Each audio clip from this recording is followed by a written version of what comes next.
ध्यान दीजिए। आज के क्लास में हम लोग पढ़ने जा रहे हैं कर्सर। तो कर्सर डेटाबेस का बहुत ही इम्पोर्टेंट टॉपिक होता है जो एक स्टोरेज की तरह काम करता है। कर्सर एक प्रकार का स्टोरेज है, प्राइवेट एरिया है। ठीक है, जिसमें हम लोग डेटाबेस से टेबल से जो रिकॉर्ड को रिट्रीव करते हैं, ठीक है, वो रिकॉर्ड हमारा स्टोर होता है। वो रिकॉर्ड हमारा स्टोर होता है कर्सर में। ठीक है, तो हम कह सकते हैं कि cursor is a type of storage which is use to store record from table. किसी भी डेटाबेस का कर्सर बहुत ही इंपॉर्टेंट टूल है। दो तरह का कर्सर होता है, एक इम्प्लिसिट कर्सर होता है और एक एक्सप्लिसिट कर्सर होता है। ठीक है, कंप्यूटर साइंस में इम्प्लिसिट का मतलब होता है ऑटोमेटिक और एक्सप्लिसिट का मतलब होता है फोर्सफुली। ठीक है, तो इम्प्लिसिट कर्सर, जब टेबल से आप रिकॉर्ड को व्यू करेंगे तो टेबल से हम एक रिकॉर्ड को भी व्यू कर सकते हैं, डिस्प्ले कर सकते हैं, मल्टीपल रिकॉर्ड को भी फेच कर सकते हैं। जब टेबल से एक रिकॉर्ड को फेच करेंगे तो वहां पे हमारा इम्प्लिसिट कर्सर काम करता है, राइट। इम्प्लिसिट। दूसरा है हमारा यहाँ पर एक्सप्लिसिट कर्सर।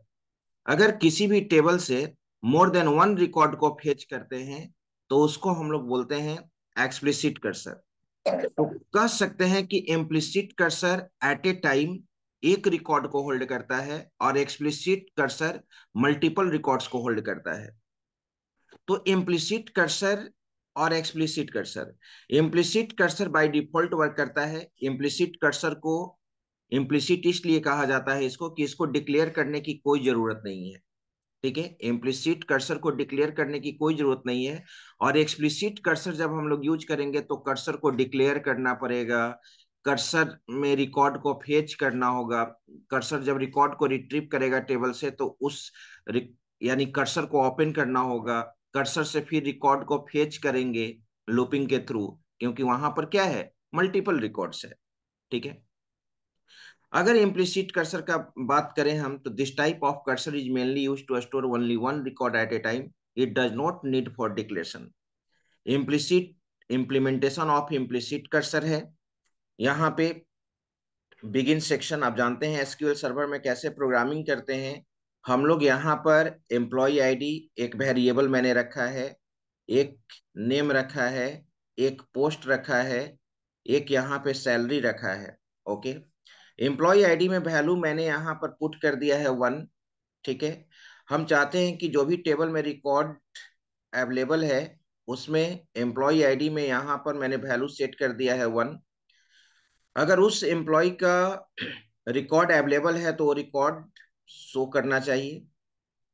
तो यहाँ पर मैंने सिलेक्ट स्टेटमेंट यूज किया है। सिलेक्ट स्टेटमेंट आपको मालूम है कैसे लिखा गया है, @nm equal to employ dot name. ठीक है, मैंने यहाँ पर nm एक वेरिएबल बनाया है जो ऊपर में आप देख रहे हैं। हम टेबल से रिकॉर्ड को एक्सेस कर रहे हैं कॉलम के थ्रू, एम्प्लॉय डॉट नेम। ठीक है, उस एम्प्लॉय टेबल का नेम हमारा इस वेरिएबल में स्टोर हो जाएगा, पोस्ट स्टोर हो जाएगा यहाँ पे।